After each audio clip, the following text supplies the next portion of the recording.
दोस्तों नमस्कार, प्रणाम। मैं आनंद कुमार आप सभी को अपना प्रिय यूट्यूब चैनल संस्कार कोचिंग में स्वागत करता हूं। दोस्तों जैसा कि आप लोगों ने थंबनेल पर देखा होगा कि ये वीडियो रिलेटेड है पीएच मान से, अर्थात पदार्थों का पीएच मान क्या होता है उसी का आज हम लोग वर्णन करने वाले हैं, याद करने वाले हैं आज हम लोग इस वीडियो के माध्यम से। दोस्तों वीडियो अगर अच्छा लगा हो तो लाइक सब्सक्राइब एवं शेयर लास्ट में जरूर करना, और एक रिक्वेस्ट है कि वीडियो को अंत तक जरूर देखना।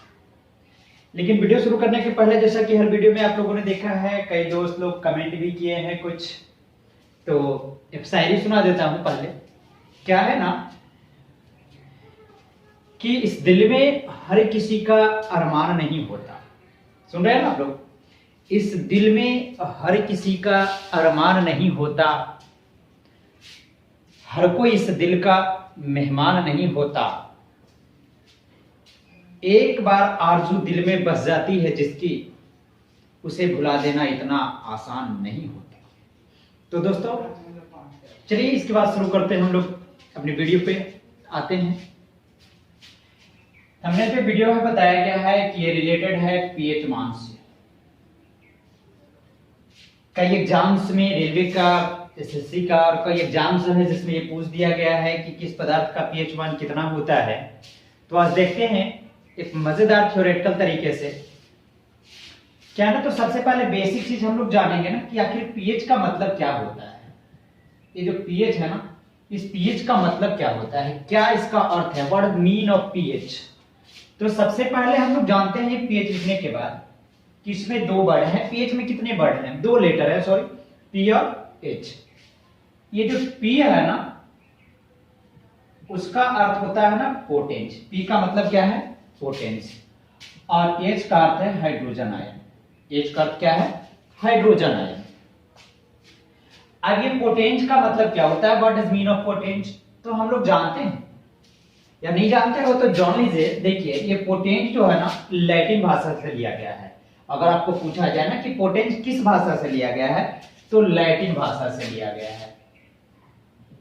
किस भाषा का शब्द है ये? पोटेंस। यानी क्वेश्चन आपसे ये पूछेगा, सबसे पहले दो तीन क्वेश्चन यहीं पे बन जाती है कि पीएच मान जो होता है उसमें पी का अर्थ क्या होता है, तो पी का अर्थ होता है पोटेंस। अब ये दूसरा क्वेश्चन बनता है कि पोटेंस जो शब्द है वो किस भाषा से लिया गया है, तो पोटेंस किस भाषा से लिया गया है? लैटिन भाषा से लिया गया है। फिर बात आती है कि पीएच में एच का अर्थ क्या होता है, तो एच का अर्थ होता है हाइड्रोजन आयन। चलिए आगे बढ़ते हैं। अब ये जो पोटेंट है, ये पोटेंट हम लोग रहते इंडिया में है ना, तो हम लोग जो बोलते हैं ना वो ब्रिटिश इंग्लिश बोलते हैं। कौन सी इंग्लिश? ब्रिटिश। तो पोटेंट को अगर ब्रिटिश इंग्लिश में बात किया जाए तो पावर होता है। यानी किस इंग्लिश में? ब्रिटिश इंग्लिश का जो लैंग्वेज होता है ना उसमें पोटेंट का मतलब क्या होता है? पावर होता है। पावर को हम लोग हिंदी में क्या बोल लेंगे? शक्ति बोलेंगे। क्या बोलेंगे? शक्ति बोलेंगे। बिल्कुल अच्छी तरह से आप लोग को समझ में आ रहा होगा भाई, बिल्कुल ध्यान देना, आसानी से देखना, कोई हड़बड़ नहीं। समझ में आया? पीएच, पी का मतलब पोटेंट। पोटेंट किस भाषा में? लैटिन भाषा में। और अगर हम लोग ब्रिटिश इंग्लिश में बात करें, क्योंकि we are readers of British English, हम लोग ब्रिटिश इंग्लिश बोलते हैं, तो ब्रिटिश इंग्लिश में पोटेंस का मतलब क्या होता है? पावर। पावर को हिंदी में क्या बोलेंगे? शक्ति। इस तरह से अगर टोटली पूछा जाए कि पीएच का क्या अर्थ होता है, पूरा अगर पूछा जाए पीएच का अर्थ अगर पूछा जाए तो या परिभाषा, तो हम लोग क्या लिखेंगे? Power of hydrogen ion in a solution, water solution. यानी किसी भी विलयन में, यहां से हम लोग हिंदी में क्या बोलेंगे? किसी भी विलयन में हाइड्रोजन आयन की पावर, शक्ति, जिसको हम लोग ना सांद्रता बोलते हैं। क्या बोलेंगे? सांद्रता। यानी किसी भी विलयन में हाइड्रोजन आयन की जो सांद्रता होगी, शक्ति होगी, मात्रा होगी, उसी को हम लोग क्या बोलेंगे? पीएच बोलेंगे।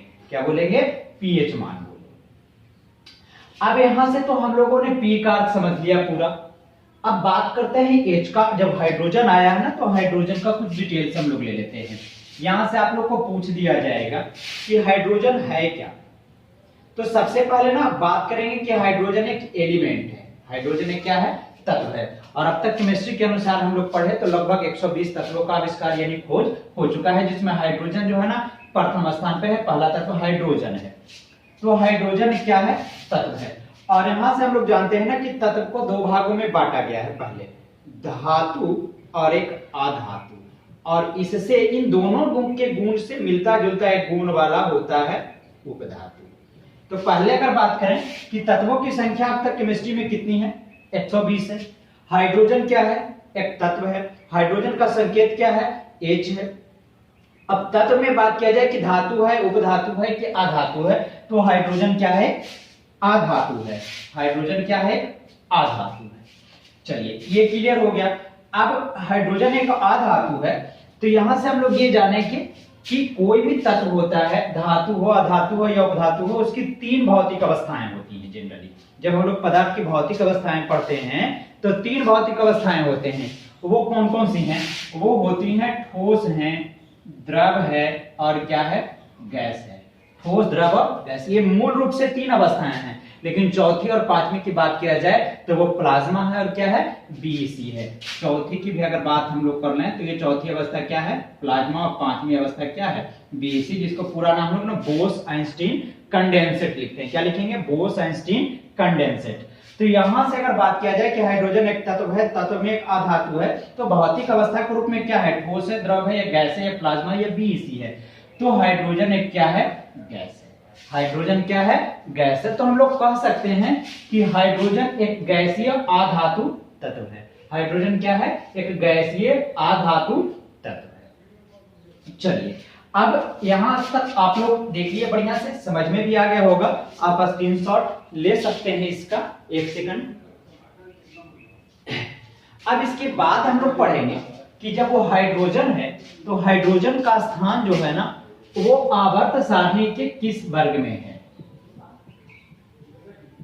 आवर्त सारणी के, हम लोग को पता है कि ना आवर्त सारणी का 4 ब्लॉक में बटा है। वो एस, पी, डी और एफ। कितने ब्लॉक में बटे हैं? एस, पी, डी और एफ, 4 ब्लॉक में बटे हैं। तो हाइड्रोजन ना एस ब्लॉक में है और वर्ग 1 में है। किसमें है? वर्ग 1 के, आवर्त 1 में भी है। वर्ग 1 और आवर्त 1 में रखा गया है। तो यहां से क्वेश्चन ये बनता है कि हाइड्रोजन को आवर्त सारणी के किस ब्लॉक में रखा गया है? तो एस ब्लॉक में रखा गया है। अब है कि किस वर्ग में रखा गया है? तो टोटल वर्ग कितने हैं? 18 हैं। और वर्ग की संख्या कितने? 18। और आवर्तों की संख्या कितनी है? 7 है। तो ये पूछा जाए कि किस वर्ग में हाइड्रोजन को रखा गया आवर्त सारणी के, तो प्रथम वर्ग में रखा गया है। और किस आवर्त में रखा गया है? तो प्रथम आवर्त में रखा गया है हाइड्रोजन को। चलिए इसके बाद आगे हम लोग बात करते हैं। अब इतना मैं मिटाता हूं, बिल्कुल आसानी से समझ में आ गया होगा। बहुत बढ़िया। अब चलते हैं आगे, ये समझने के बाद कि हाइड्रोजन का स्थान कहां कहां है।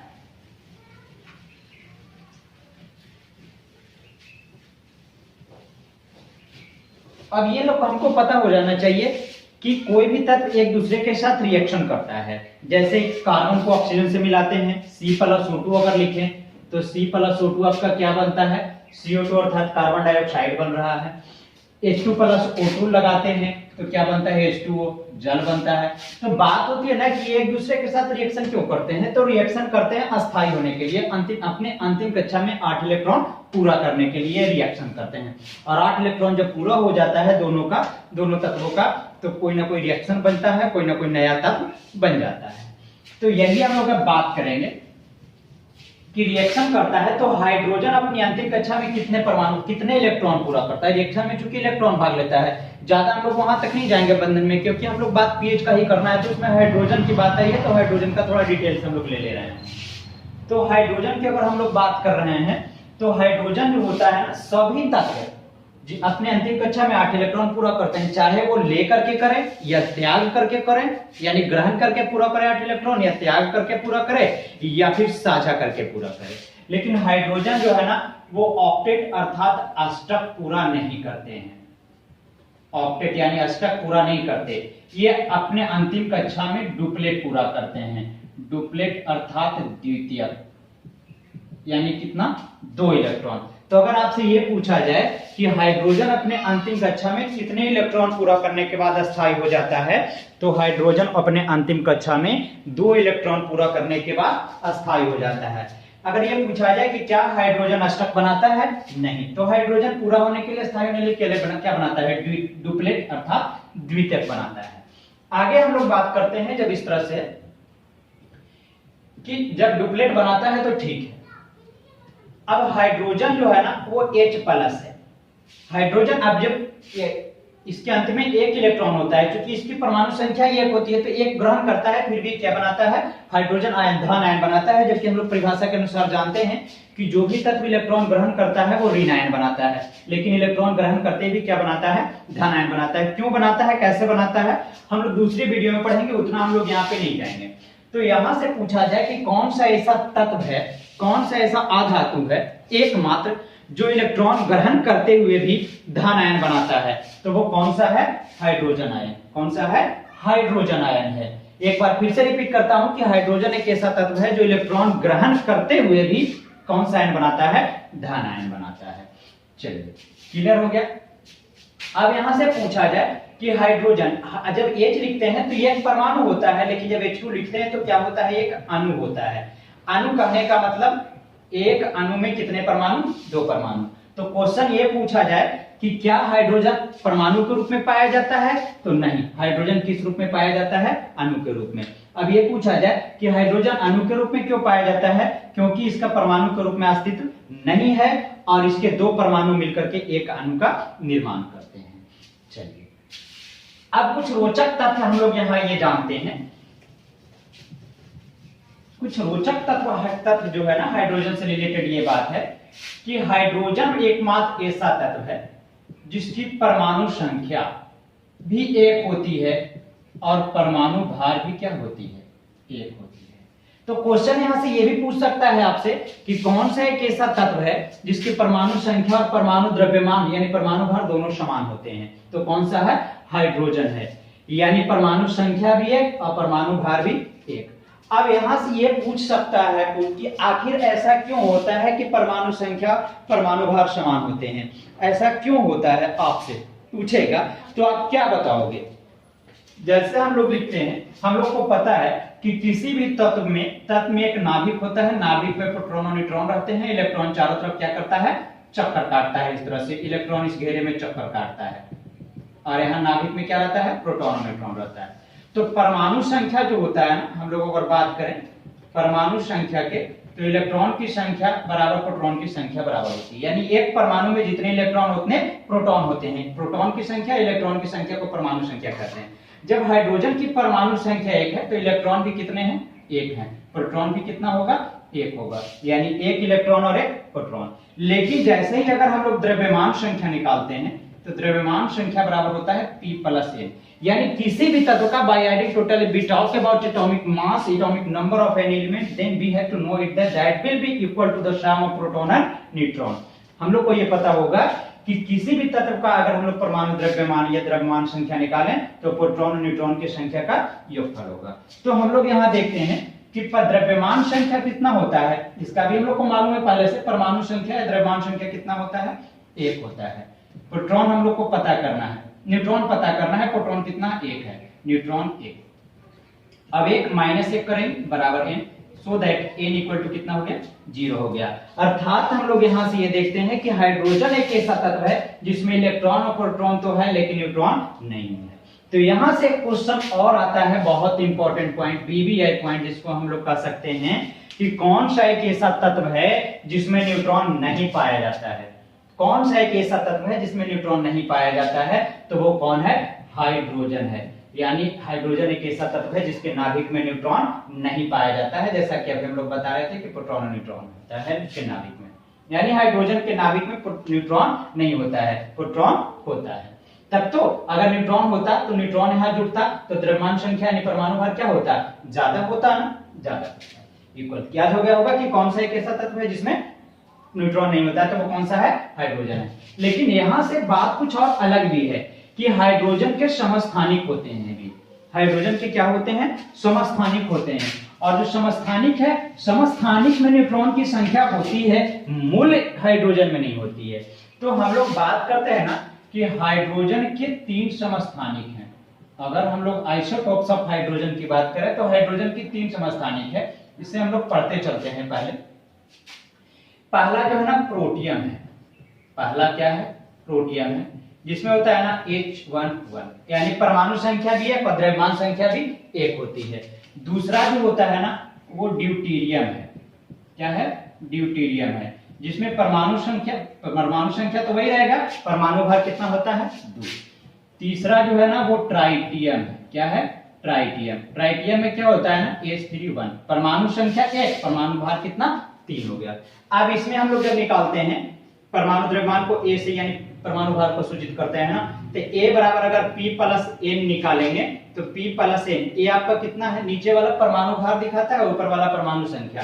तो परमाणु भार है, अब परमाणु संख्या किसके बराबर? प्रोटॉन की संख्या के बराबर है, प्लस 1। 1 में से 1 जाएगा, N बराबर कितना? न्यूट्रॉन, 0 हो गया। यानी मूल हाइड्रोजन जिसमें प्रोटियम में बात किया जाए तो प्रोटियम में न्यूट्रॉन संख्या नहीं होती है। अगर ड्यूटेरियम में हम बात करें, निकालते हैं A बराबर P प्लस N, तो ये आपका परमाणु भार कितना है? यहाँ पे 2 है। P यानी प्रोटॉन की संख्या, तो प्रोटॉन संख्या किसके बराबर होती है? अभी बता रहे थे ना कि P बराबर E, इलेक्ट्रॉन की संख्या प्रोटॉन की संख्या बराबर परमाणु संख्या के, तो परमाणु संख्या 1 है, प्लस N। 2 में से 1 को घटाएंगे तो न्यूट्रॉन की संख्या कितना आ गया? यहाँ हम लोग याद करते हैं परमाणु भार बराबर 8 बराबर P प्लस N। अब A यहाँ कितना है? द्रव्यमान 3 है। P कितना है आपके पास? 1 है, प्लस N, इसलिए N बराबर कितना हो गया? 2 हो गया। तो यहां से हम लोग we are finding it that, बहुत क्रूशियल पॉइंट हम लोग यहाँ पे देख रहे हैं कि हाइड्रोजन के 3 समस्थानिक। क्वेश्चन ये पूछ दिया जाए अगर आपसे कि हाइड्रोजन के कितने समस्थानिक होते हैं, तो हाइड्रोजन के 3 समस्थानिक होते हैं। पहला क्या है? प्रोटियम या मूल हाइड्रोजन। दूसरा क्या है? ड्यूटेरियम। और तीसरा क्या है? ट्राइटियम। प्रोटियम क्या जो होता है ना, उसका परमाणु संख्या, परमाणु भार समान होता है। ड्यूटेरियम की बात करें तो उसमें परमाणु भार 2 होता है, परमाणु संख्या तो 1 ही रहेगा। ट्राइटियम उसका परमाणु भार 3 होता है, परमाणु संख्या कितना होता है? 1 होता है। अब यहां से देख रहे हैं कि प्रोटियम में न्यूट्रॉन नहीं होता है, ड्यूटेरियम में 1 न्यूट्रॉन और ट्राइटियम में कितने? 2 न्यूट्रॉन होते हैं। तो यहां से क्वेश्चन ये आपसे पूछा जाएगा कि क्या हाइड्रोजन के नाभिक में, हाइड्रोजन के समस्थानिक में न्यूट्रॉन उपस्थित होते हैं? तो हाँ, हाइड्रोजन के समस्थानिक में न्यूट्रॉन उपस्थित होते हैं। वो कौन कौन से समस्थानिक में? ड्यूटेरियम में और किसमें? ट्राइटियम में होते हैं। अब यहां से एक चीज और रिलेटेड जान जाते हैं कि ड्यूटेरियम जब ऑक्सीजन से रिएक्शन करता है ना तो D2O बनता है, जिसको हम लोग ना ड्यूटेरियम ऑक्साइड बोलते हैं। इसको साधारण भाषा में ना भारी जल बोला जाता है। तो क्वेश्चन ये बिहार पुलिस में भी पूछा गया है 8 मार्च को, जो इस बार 2020 में एग्जाम हुआ, कि भारी जल का सूत्र क्या होता है? D2O। D2O भारी जल का रासायनिक नाम क्या है? तो क्या लिखेंगे हम लोग? Deuterium oxide. क्या लिखेंगे इस तरह से? Deuterium oxide. और एक इससे और बहुत रिलेटेड बढ़िया क्वेश्चन है कि D2O यानी जो भारी जल होता है ना, उसका द्रव्यमान संख्या यानी परमाणु भार सॉरी कितना होता है? तो निकालेंगे ना तो इसका 20 होता है। परमाणु भार कितना होता है? 20। ये तीनों ना काफी इंपॉर्टेंट क्वेश्चन रहा है। चलिए, यहां तक क्लियर होगा, आप लोग स्क्रीनशॉट ले सकते हो।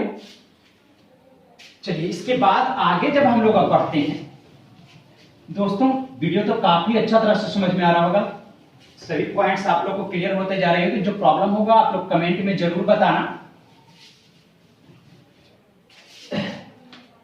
अब हम लोग अगर बात करते हैं ना कि जब पीएच में तो हाइड्रोजन इतना पढ़ लिए, अब बात ये हम लोग करते हैं कि आखिर जो हाइड्रोजन है ना, पीएच जो है ना, पीएच का काम क्या है? क्या काम है पीएच का हम लोग का, जो हम लोग पीएच को इतना पढ़ते हैं, पीएच के लिए इतना डिटेल्स हम लोग पढ़ रहे हैं। तो पीएच क्या है ना, पीएच का कार्य जब हम लोग पढ़े, पीएच का कार्य, पीएच जो है ना वो किसी भी पदार्थ का की अम्लीयता, उदासीनता या क्षारीयता को बताता है। यानी आपसे यह पूछा जाए कि पीएच मान जो होता है ना उसका क्या कार्य है, तो पीएच मान का कार्य है किसी भी पदार्थ की अम्लीयता को, क्षारीयता को या फिर उदासीनता को बताना था कि कौन सा पदार्थ में अम्लीय है, उदासीन है या फिर क्षारीय है, ये पीएच बताता है। लेकिन बात यह है कि क्या जब पीएच मान लोग नहीं निकालना जानते थे तो क्या उसके पहले ये नहीं पता चलता था कि कौन सा पदार्थ अम्लीय है, कौन सा क्षारीय है या फिर कौन सा उदासीन है? तो हाँ, पहले क्या था ना, पहले स्वाद के अनुसार बांट लिया जाता था। क्या किया जाता था? पहले स्वाद के अनुसार बांटा जाता था। स्वाद के अनुसार क्या बांटा जाता था कि जो पदार्थ अम्लीय होंगे स्वाद में क्या होंगे? खट्टा होंगे। यानी अम्लीय पदार्थों के स्वाद कैसे होते हैं? खट्टा। फिर था ना कि जो पदार्थ क्षारीय होंगे उसका स्वाद क्या होगा? कड़वा। जैसे हम लोग कह सकते हैं साबुन, अम्लीय में हम लोग नींबू रख सकते हैं, कड़वा साबुन, जेकरा ना हम लोग देहाती भाषा में कसाई भी बोल सकते हैं। क्षारीय के बाद अगर हम लोग बात करें उदासीन की, तो जो उदासीन होता है ना उसका कोई स्वाद नहीं लगता है, यानी बाई एडिंग टोटल वो क्या होता है? स्वादहीन होता है। तो जब पीएच मान जब तक व्यक्ति हम लोग के पास नहीं था, रसायन वैज्ञानिकों के पास, तब तक ना स्वाद के अनुसार बांटा जाता था कि जो अम्लीय पदार्थ होगा वो खट्टा होगा स्वाद में, जो क्षारीय पदार्थ होगा वो कड़वा होगा, जो उदासीन होगा वो क्या होगा? स्वादहीन होगा। लेकिन क्या इस तरह से काम चल सकता था कि हर चीजों को, हर पदार्थ को टेस्ट किया जाए कि वो कड़वा है, खट्टा है या स्वादहीन है? नहीं, सब चीजें आसान नहीं होती थी इतनी। तो यहां से फिर क्या हो गया ना कि पीएच मान निकाला गया। तो क्यों पीएच मान? क्योंकि यहाँ पे देखा गया एक चीज कि सभी में ना हाइड्रोजन की जितना भी अम्ल था उसमें एक चीज पता है, सॉरी यहाँ पे देख लेते हैं ना कि हाइड्रोजन सभी अम्लों में समान तत्व है। समान या बोला जाए या अनिवार्य, यानी बात ये आती है कि ये खट्टा, कड़वा, स्वादहीन के आधार पर जब बांटा जाता था अम्लीय, क्षारीय, उदासीन, तो बाद में देखा गया कि जितने भी अम्लीय पदार्थ है ना उसमें हाइड्रोजन आयन पाया जाता है। क्या होता है ना? हाइड्रोजन आयन पाया जाता है। जिसमें हाइड्रोजन आयन ज्यादा होगा उसमें वो ज्यादा अम्लीय होगा। जैसे जैसे हाइड्रोजन आयन की सांद्रता यानी मात्रा कमते जाती है वो क्या होते जाता है? क्षारीय होता जाता है। तो इस तरह से क्वेश्चन बनता है कि सभी अम्लों में समान या अनिवार्य तत्व कौन सा है? क्वेश्चन एक बनता है ना क्या कि सभी अम्लों में समान एवं अनिवार्य तत्व कौन सा है? तो वो कौन सा है? हाइड्रोजन है। यानी हाइड्रोजन सभी अम्लों में समान रूप से उपस्थित होता है। तो चलिए क्लियर। अब इसके बाद हम लोग को पढ़ना होगा क्या कि पीएच के लिए क्या किया, पीएच मान निकालते कैसे। तो पीएच मान के लिए ना एक फार्मूला होता है, पीएच बराबर होता है ना एंटी लॉग 1/h प्लस, ये होता है कि एंटी लॉग। इसको माइनस लॉग नहीं पढ़ते, जब हम लोग मैथमेटिक्स के लैंग्वेज में आते हैं ना तो एंटी लॉग 1/h प्लस यानी लॉग का व्युत्क्रम होता है 1/h प्लस। अब यहां से हम लोग एक क्वेश्चन लेते हैं, किसी विलयन में हाइड्रोजन आयन की सांद्रता यानी मात्रा 10⁻⁸ है तो उसका पीएच क्या होगा, उसका पीएच मान क्या होगा। फार्मूला लगा देंगे। पहले तो ये आपसे पूछ दिया कि पीएच का फार्मूला क्या होगा, तो पीएच बराबर क्या बोलेंगे? एंटी लॉग 1/h प्लस, यानी हाइड्रोजन आयन दिया रहे तो इस तरह से निकाल लेंगे। तो हम लोग लगाएंगे पीएच बराबर एंटी लॉग 1/h प्लस। चलिए अब यहां से हम लोग क्या करेंगे? एंटी लॉग इस तरह से 1/, हाइड्रोजन आयन की सांद्रता आपके पास कितना है? 10⁻⁻8 है। अब हाइड्रोजन आयन की जो सांद्रता है 10⁻⁻8 है या 10⁻8, सॉरी यहाँ पे ऐसे होगा। अब यहां से एंटी लॉग है, जब ऊपर ले जाएंगे तो 10 के पावर क्या होता है? -8। जब 10 के पावर में होता है तो क्या करते हैं? लॉग के अनुसार, लॉग आप लोग पढ़ोगे तो 8 को आगे लाएंगे तो -8 हो जाएगा, माइनस क्या हो जाएगा? +8 8 आ जाएगा। लॉग 10 के पावर कितना? 1। लॉग 10 के पावर 1 का मान कितना होता है? 1, यानी 8 × 1 बराबर कितना? 8। तो जिस विलयन में हाइड्रोजन आयन की सांद्रता 10 के पावर 8 होती है उसका पीएच मान हम लोग कितना ला रहे हैं? 8 ला रहे हैं। तो इस तरह से हम लोग ना जब हाइड्रोजन की सांद्रता दिया हो तो हम लोग पीएच मान निकाल सकते हैं। लेकिन बात ये आती है कि पीएच मान तो निकाल सकते हैं, लेकिन डायरेक्टली पीएच के आधार पर ये कैसे पता करेंगे कि कौन अम्लीय है, कौन क्षारीय और कौन उदासीन है। तो इसके लिए देखते हैं हम लोग क्या पीएच मान बताने के लिए ना पीएच स्केल का आविष्कार किया गया। क्या पीएच एक स्केल तैयार किया गया। तो बात करते हैं कि पीएच स्केल कौन तैयार किया सबसे पहले। तो पीएच स्केल बनाने वाले थे रसायन वैज्ञानिक सोरेनसन। यानी आपसे ये पूछा जाए कि पदार्थों की अम्लीयता, क्षारीयता एवं उदासीनता की जांच के लिए पीएच स्केल किसने दिया, यानी पीएच स्केल किस वैज्ञानिक ने बनाया। तो पीएच स्केल किस वैज्ञानिक ने दिया, सोरेनसन ने। और ये कब दिया था, 1909 ईस्वी में। क्या 1909 ईस्वी में। अब यहां से हम लोग आते हैं पॉइंट, जैसा कि आप लोगों ने थंबनेल पर देखा कि पीएच मान कैसे ट्रिक से याद करेंगे हम लोग। तो ये क्या दिया ना कि एक पीएच स्केल बनाया। चलिए पीएच स्केल हम लोग शुरू करते हैं, देखते हैं। एक स्केल बनाया, यह स्केल में इन्होंने 0 से 14 तक के अंक को निर्धारित किया। यानी यहां से एक क्वेश्चन क्लियर होता है अब कि जो पीएच स्केल होता है उसमें कहां से कहां तक अंक होते हैं। यानी 0 से लेकर के 14 तक के अंक होंगे। कहां से कहां तक, 0 से 14। पीएच स्केल की सीमा, यानी ऐसे अगर आपसे अगर पूछ दे कि पीएच स्केल की जो न्यूनतम सीमा है वो क्या है, 0। पीएच स्केल की जो अधिकतम सीमा है वो कितना है, 14। या फिर पीएच का जो परास है वो कहां है, 0 से 14, यानी 14 अंक शामिल हो गए। 0 1 2 3 4 5 6 7 8 से लेकर कहां 9 10 11 12 13 14। अब ये 0 से जब 14 तक है तो इसका तक मिडिल पॉइंट होगा ना, कितना होगा, 7। क्लियर, क्वेश्चन क्लियर हो गया। बीच में मिडिल पॉइंट कितना, 7 होगा। अब यहां से आपसे ये जानना होगा कि 0 से 7 के पहले तक जिसका पीएच मान होगा, यानी 1 2 3 4 5 6 और ये कितना है आपका, 7। फिर आएंगे 8 9 10 11 12 13 और ये आपका कितना है, 14। तो हम लोग को पीएच स्केल पर ये देखते हैं कि 7 के पहले और 0 के बाद तक जो भी पदार्थ होता है ना, जिसका पीएच मान पड़ेगा वो क्या होता है, अम्लीय होता है। यानी ये पूछा जाए कि अम्लीय पदार्थों का पीएच मान कितना होता है, तो 0 से लेकर के 7 के बीच, 7 नहीं 7 के पहले 6.999 कुछ भी हो सकता है, लेकिन 7 नहीं होगा।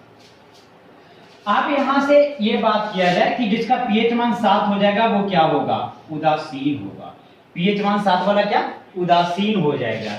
पीएच मान 7 से लेकर के यानी 7 के बाद 14 तक जो होगा वो क्या हो जाएगा, क्षारीय हो जाएगा। क्या होगा, क्षारीय। यहां से 3 क्वेश्चन क्लियर होता है कि अम्लीय पदार्थों का पीएच मान कितना होता है, 0 से लेकर 7 के बीच। उदासीन जो विलयन होता है उसका पीएच मान कितना होता है, 7 होता है। जो क्षारीय विलयन होता है उसका पीएच मान कितना होता है, 7 से लेकर के 7 के बाद से लेकर के कहां तक, 14 तक के होता है। ओके, अब यहां से एक चीज और देखेंगे कि जब 7 से हम लोग 0 की ओर बढ़ेंगे, 7 से अगर 0 की ओर बढ़ेंगे तो अम्लीयता बढ़ते जाती है। जितने 0 के करीब आएंगे ना, अम्लीयता क्या होती जाती है, बढ़ती जाती है। तो 7 के जब इधर आएंगे हम लोग, 0 की ओर आएंगे, तो ये कहलाएगा क्या, प्रबल अम्लीय कहलाएगा। क्या कहलाएगा, प्रबल अम्लीय। 0 से अगर 7 की ओर बढ़ते हैं ना तो हाइड्रोजन आयन की सांद्रता क्या होती जाती है, कमते जाती है, जिसको हम लोग क्या बोलेंगे, दुर्बल अम्लीय बोलते हैं। क्या बोलेंगे, दुर्बल अम्लीय बोलते हैं। तो यहां से ये क्लियर करना है कि अगर ये पूछा जाए कि 7 से अगर 0 की ओर जाएंगे तो अम्लीयता घटेगी या बढ़ेगी, तो 7 से अगर 0 की ओर जाएंगे तो अम्लीयता क्या होगी, बढ़ेगी, क्योंकि प्रबल अम्लीय होगा। 0 से अगर 7 की ओर बढ़ेंगे तो अम्लीयता क्या होगी, घटेगी, अर्थात वो क्या होगा, दुर्बल यानी कमजोर, प्रबल यानी मजबूत। चलिए अब इसमें आते हैं कि 7 से अगर 14 की ओर बढ़ते हैं तो वो प्रबल क्षारीय होगा, यानी क्षारीयता क्या होते जाएगी, बढ़ते जाएगी। अगर 14 से 7 की ओर होते हैं तो वो क्या आएगा, दुर्बल क्षारीय होगा, यानी क्षारीयता क्या हो जाएगी, घटते जाएगी। यहां से क्लियर हो गया कि 7 से अगर 14 की ओर बढ़ेंगे तो क्षारीयता क्या होगी, बढ़ेगी। अगर 14 से 7 की ओर जाएंगे तो पदार्थों की क्षारीयता क्या होती जाएगी, घटती जाएगी। अब यहां तक ये तो बिल्कुल क्लियर समझ में आ रहा होगा। अब यहीं से इस पीएच स्केल पे हम लोग ना ट्रिक के माध्यम से, कुछ थ्योरी के माध्यम से याद कर लेंगे पीएच मान। वो कैसे देखते हैं, चलो इसको मिटा दिया जाए पहले जो कुछ भी लिखा हुआ है।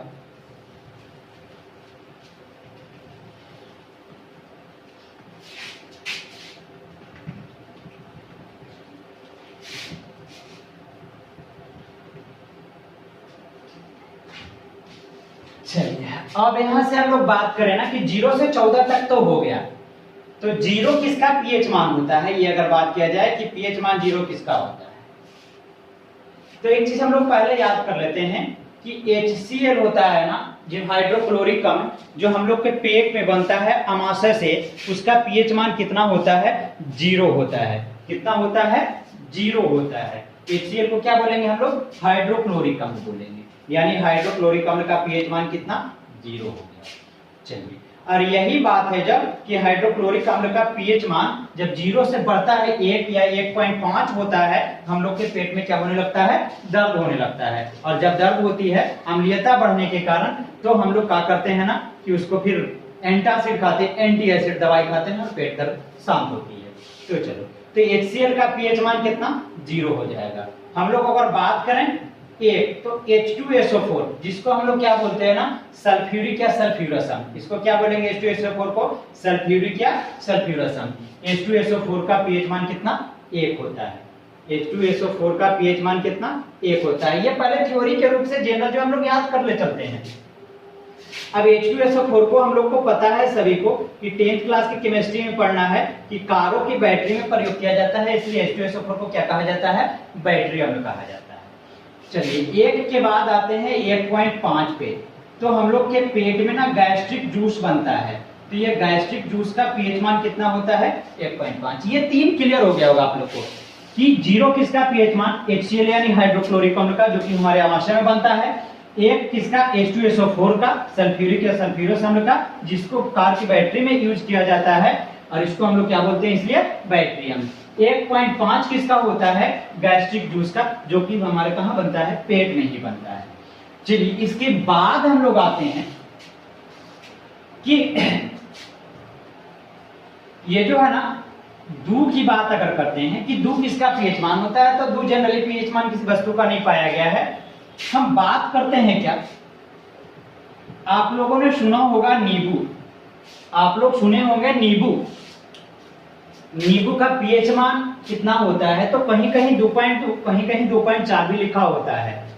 तो कैसे आप ये समझेंगे 2.2 या 2.4 क्या होता है, और ये नींबू का 2.2 या 2.4 याद कैसे कर लेंगे हम लोग। तो ये देखें ना, बहुत पहले एक गाना आया था, एक गाना आया था, एगो नींबुआ 2-4 गो मिर्ची लटकाला चोटी में। एगो नींबुआ 2-4 गो मिर्ची, नींबुआ के साथ कितने मिर्ची, 2-4 मिर्ची।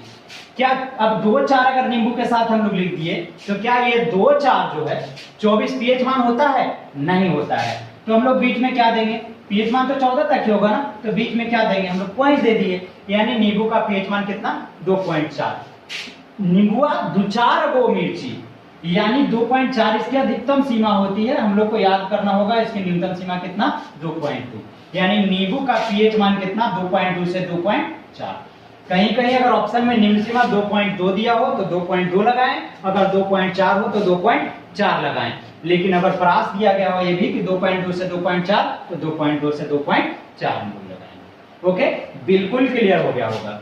यानी नींबू के लिए हम लोग कैसे याद रखेंगे, एगो नींबुआ 2-4 गो मिर्ची, एगो नींबुआ 2-4 लगा दिए, 2.4, 2.2 से लेकर के 2.4 के बीच। अब ये दो नहीं, 2.2 से 2.4 नींबू का हो गया। अब उसके बाद एक पदार्थ आता है ना, सिरका। क्या है, सिरका। सिरका की अगर हम लोग बात करें तो इसको बांटते हैं सीर का, सीर और प्लस क्या, का। तो सीर का कितने भाग होते हैं, हम लोग बायोलॉजी में ये भी पढ़ते हैं कि हम लोग का जो सिर है ना, वो उसके 3 भाग होते हैं। सिर के कितने भाग, 3 भाग होते हैं। कौन कौन, अग्र मस्तिष्क होता है, मध्य मस्तिष्क होता है, और एक पश्च मस्तिष्क होता है। अग्र मस्तिष्क, मध्य मस्तिष्क और पश्च मस्तिष्क। यानी सिर के कितने भाग? 3। सिर के कितने भाग? 3। तो सिर का क्या पीएच मान भी कितना? 3 हो गया। सिर का पीएच मान कितना हो गया? 3 हो गया। चलिए बिल्कुल क्लियर हो गया होगा। अब आगे हम लोग देखते हैं सिरका का जब पीएच मान 3 हो गया तो पीएच मान आगे की ओर जब हम लोग बढ़ेंगे तो वो किसका होगा पीएच मान और कितना होगा वो भी हम लोग देख ले चलते हैं। इसको मिटा दिया जाए।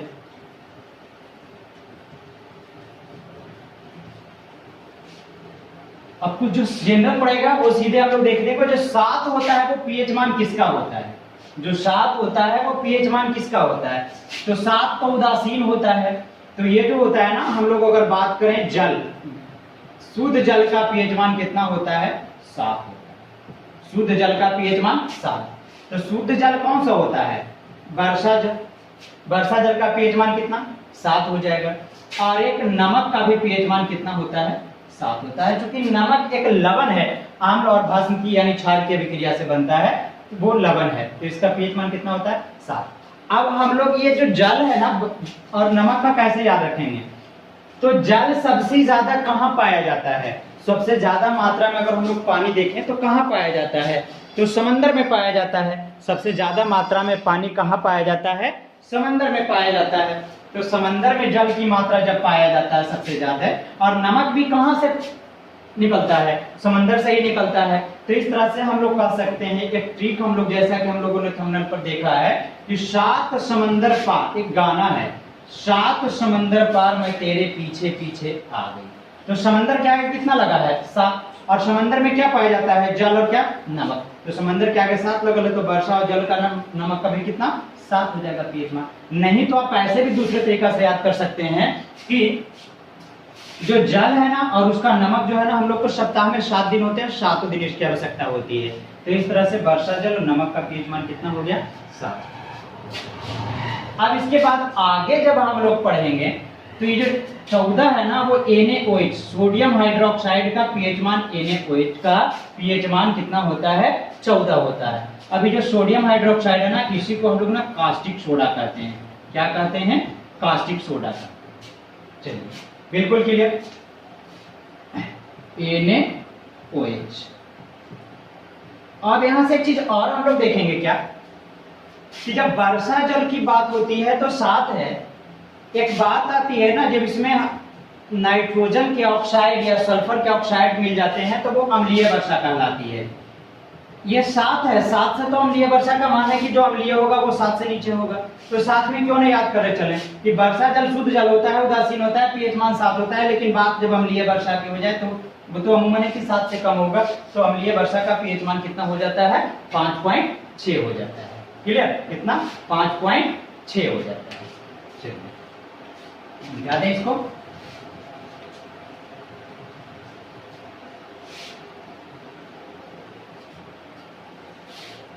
अब इसके बाद हम लोग आते हैं क्या, ये पूछा जाता है कि हम लोग का जो मुंह होता है ना उसका पीएच मान क्या होता है। तो कैसे याद करेंगे मुंह का?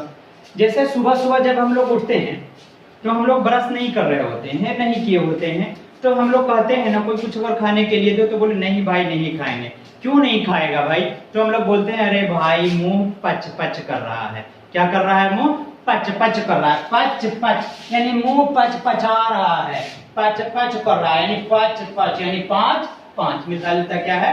5 5। तो हम लोग क्या 55 लिखेंगे? नहीं लिखेंगे, क्योंकि 55 तो किसी का पीएच मान होगा नहीं 14 से ज्यादा, यानी बीच में पॉइंट दे देंगे 5.5। यानी मुंह का पीएच मान कितना? 5.5। अब मुंह का जब पीएच मान 5.5 होगा तो लोग ये पूछता है कि भाई तू 55 काहे कर रहा है? ब्रश किया है? तो कि नहीं किए हैं, ब्रश नहीं किए हैं। क्यों नहीं किया है? टूथपेस्ट है? नो, टूथपेस्ट नहीं है। तो यहां से हम लोग याद रखेंगे कि टूथपेस्ट है? No, toothpaste no, no no toothpaste नहीं है। नो नो यानी कितना? 9। यानी टूथपेस्ट का पीएच मान कितना है? 9 होता है। आप यहां से एक चीज ये जानते हैं कि जब आपका मुंह पचपच कर रहा था 5.5, टूथपेस्ट नो, टूथपेस्ट नहीं है इसलिए मुंह नहीं धोए हैं, तो आपको टूथपेस्ट दे दिया गया। टूथपेस्ट अगर मिल जाता है तो हम लोग दांत साफ करते हैं, ब्रश करते हैं। अब ब्रश करने के बाद सबसे पहला काम क्या करते हैं? सुबह सुबह उठ करके अरे भाई मुंह धोने के लिए ना अब हम लोग को सबसे पहले चाय चाहिए ताजगी लाने के लिए। क्या होता है? चाय। तो साथ में चाय का भी पीएच मान कितना हो जाएगा 5.9, क्योंकि मुंह धोते ही हम लोग क्या करते हैं, चाय पीते हैं। जैसे ही ब्रश किए सबसे पहले क्या चाहिए, चाय चाहिए। तो चाय का भी पीएच मान कितना 5.5। अब जैसे ही चाय पी लेते हैं तो हम लोग के शरीर में क्या आती है, ताजगी, चमड़ा जो होता है ना सब फुर्ती हो जाता है, हम लोग स्वस्थ फील करते हैं। तो यहाँ से ये पूछ दिया जाए कि स्वस्थ त्वचा का भी पीएच मान कितना होता है 5.5, क्योंकि मुंह पच करेगा, मुंह धोएंगे टूथपेस्ट नो है, नो तो नो, उसके बाद क्या चाय, तो चाय 5.5, और चाय जब पिएंगे तो सब शरीर में क्या आ जाएगी, ताजगी आ जाएगी, हम लोग स्वस्थ फील करेंगे। तो स्वस्थ त्वचा का भी पीएच मान कितना 5.5, क्योंकि ये सभी काम लगभग एक साथ ही होते हैं। चलिए अब मिटा दिया जाए यहाँ से, क्लियर। अब यहाँ के बाद हम लोग क्या देखेंगे, ये यहाँ तक तो हो गया। अब हम लोग को बात करना है ना कि हम लोग के बॉडी में क्या होता है, ब्लड, जिसको हम लोग क्या बोलते हैं, खून। अब खून के साथ एक अगर कोई मेहनत कर रहा होता है व्यक्ति लगातार, तो कहते हैं ना कि खून पसीना एक कर लिया है, एकदम खून पसीना एक कैले है। यानी खून पसीना का पीएच मान भी क्या होगा, जितना खून का होगा उतना पसीना का, जितना पसीना का होगा उतना खून का। यानी खून और पसीना का पीएच मान क्या होगा, समान होगा। खून और पसीना, खून और पसीना के साथ साथ ना आंसू भी और लार भी, सबका पीएच मान क्या होता है, सेम होता है। खून पसीना आंसू लार। तो हम लोग कैसे याद रखेंगे कि खून आंसू लार 7.4 याद रखेंगे, खून आंसू लार 7.4 याद रखेंगे, खून आंसू लार 7.4, यानी खून का, पसीना का, आंसू का, लार का कितना होता है 7.4 होता है। अब यहां से एक चीज और हम लोग इसमें कुछ डिटेल्स जानते चलते हैं कि जब खून जो होता है ना 7.4 होता है, लेकिन हमारे शरीर में अगर खून के पीएच मान में 0.2% की भी कमी होती है या बढ़ोतरी होती है ना, ये मेनली अगर ये माना जाए कि कमी होगा तो हम के व्यक्ति क्या हो सकता है, मर सकता है। यानी 7.4 में 0.2 कम कर दिया जाए तो 7.2, 0.2 बढ़ाया जाए तो 7.6 हो जाएगा। 0.2 का इसमें अंतर किया जाए और इसमें प्लस किया जाए तो, यानी मैं ये थ्योरी बता रहा हूं कि अगर खून के पीएच मान में 0.2 की परिवर्तन होती है तो व्यक्ति की क्या हो सकती है, मृत्यु हो सकती है। तो अगर 0.2 हम लोग परिवर्तन करेंगे तो 7.2, 7.6।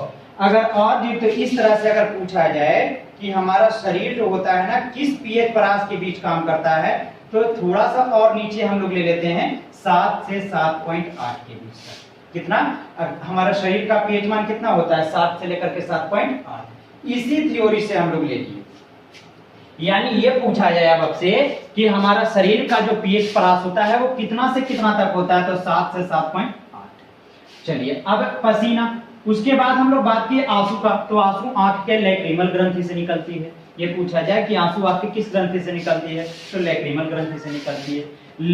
लार में एक एंजाइम पाया जाता है, वो कौन सा, टाइलिन होता है, जो भोजन को अम्लीय माध्यम प्रदान करता है और स्टार्च को माल्टोज में बदलता है। अब कभी कभी ये भी पूछ दिया जाएगा, ये 7.4 तो है, लेकिन यहां से ऐसे दे दिया जाता है कि 5.4 से 7.8 पीएच परास होता है लार का। यानी आपसे ये दे दिया जाए कभी कि 5.8 से जो 7.4 होता है, 7.8 है, ये क्या है 7.8, 5.4 सॉरी 7.4 या 7.5 सॉरी ऐसे लिखता है कि लार का जो पीएच का परास होता है ना 5.4।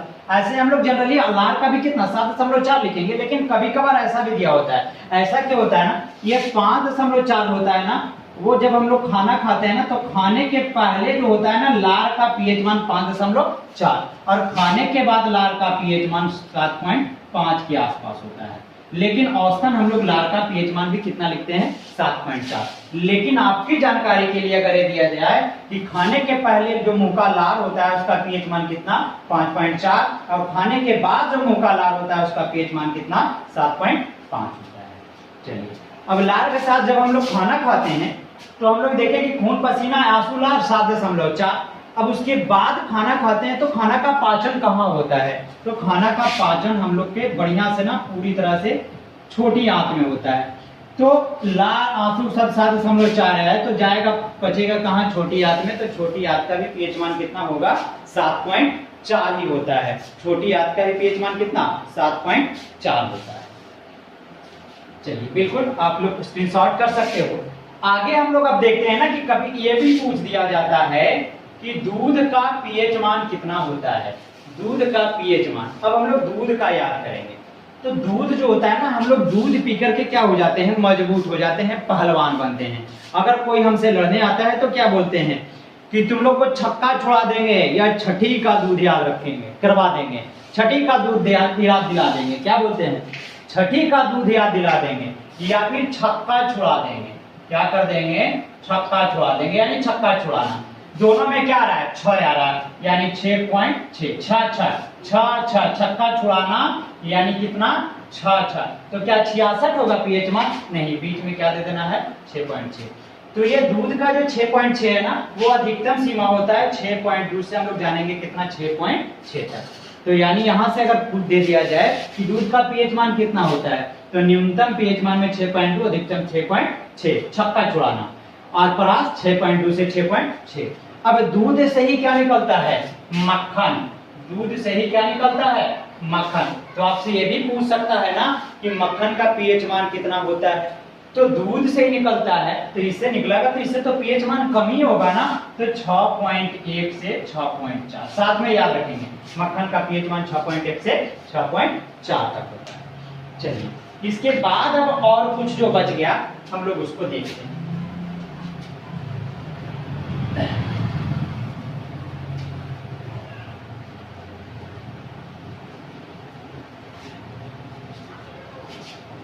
अब नजर तो आ रहा है ना क्लियर सबको, बिल्कुल बिल्कुल क्लियर है। अब यहाँ पे हम लोग बात करते हैं आगे ना पनीर का। किसका बात करेंगे, पनीर का। तो पनीर हम लोग याद करते हैं, पा और ना अलग है, पा और ना। तो प से 5 और न से कितना, 9, यानी 5.9 पनीर का पीएच मान कितना याद कर लेंगे हम लोग, 5.9 हो गया। अब इसके बाद हम लोग बात करते हैं मूत्र का, यानी पेशाब जिसको बोला जाता है। तो हम लोग जनरली जब रास्ते पे चलते हैं तो कहीं पेशाब किया होता है, तो हम लोग क्या करते हैं, छी छी है, छी छी पेशाब किया हुआ है, यानी छी छी, यानी कितना, 6। मूत्र का पीएच मान कितना होता है, 6 होता है। लेकिन कभी कभार ऐसा भी दिया रहेगा कि 4 पॉइंट रेंज में 4.8 से 8.4 भी दिया होगा, लेकिन जनरली हम लोग क्या याद रखते हैं, 6 याद रखते हैं। चलिए मूत्र के बाद क्या है, मूत्र के बाद है ना शराब। मूत्र के बाद किसका पीएच मान पढ़ना है हम लोग को, शराब पढ़ेंगे। तो शराब बहुत तरह के आते हैं क्वालिटी में, जैसे 3x रम आता है, मैकडोवेल्स आता है, एक आता है 8 PM। क्या आता है ना, 8 PM आता है। तो शराब का एक पैक से किसी को होगा नहीं, तो भाई लोग बोलते हैं कि भाई 2 पैक 8 PM दो, 2 पैक क्या दो, 8 PM दो, यानी 2 से कहां, 2 और 8, यानी शराब का पीएच मान 2.8, 2 पैक 8 PM, 2 पैक 8 PM। तो इस तरह से शराब का पीएच मान कितना हो गया, 2.8। चलिए शराब के बाद हम लोग किसका देखेंगे, शराब के साथ ही हम लोग देख लेते हैं अभी अभी शराब के बाद 2.8 के बाद एक चीज और हम लोग देखेंगे, क्या, बियर। जब हम लोग बियर बार में जाते हैं तो वहां डांसर्स होती हैं, बार में नाच प्रोग्राम होते रहता है, मुजरा होते रहता है, तो हम लोग क्या बोलते हैं, ओए डियर 4-5 बोतल बियर दो, ओए डियर 4-5 बोतल बियर। क्या बोलेंगे, ओए डियर 4-5 बोतल बियर, यानी बियर का पीएच मान कितना, 4 से 5, 4-5 बोतल बियर, यानी बियर का पीएच मान कितना, 4 से 5 तक होता है। अब बियर के साथ एक तरीका याद रखेंगे हम लोग ना, बिकारू। ये जो बिकारू, अभी विकास दुबे जो उत्तर प्रदेश में जिसका एनकाउंटर हुआ उसके गांव का नाम है। तो यहाँ से बिकारू जब हुआ, एक बिकारू से 3 चीज का हम लोग याद कर लेंगे। बिकारू से किसका किसका याद कर लेंगे हम लोग भाई, ये देखते हैं ना, बियर के साथ केला और रोटी का। ये जो बियर है ना, बिकारू नजर आ रहा है, ये बियर हो गया, और ये केला हो गया, और ये क्या हो गया, रू से रोटी हो गया। तो बियर का 4.5 था, तो केला का कितना होता है भाई, अब इससे थोड़ा सा पढ़ लेंगे, केला का कितना होगा हम लोग याद करेंगे ना, 4.5 से 5.2, जब हम लोग ये देखें कि बी का बियर केला रोटी, बियर केला रोटी, बियर केला रोटी, तो बियर कितना 4.5 से 5.2 केला। अब ये जो है ना 4.5 से 5.2, रोटी का इससे थोड़ा सा आगे बढ़ जाएंगे 5.3 से 5.8। चलिए बिल्कुल क्लियर हो गया होगा। आगे हम लोग जब बढ़ेंगे तो क्या करेंगे,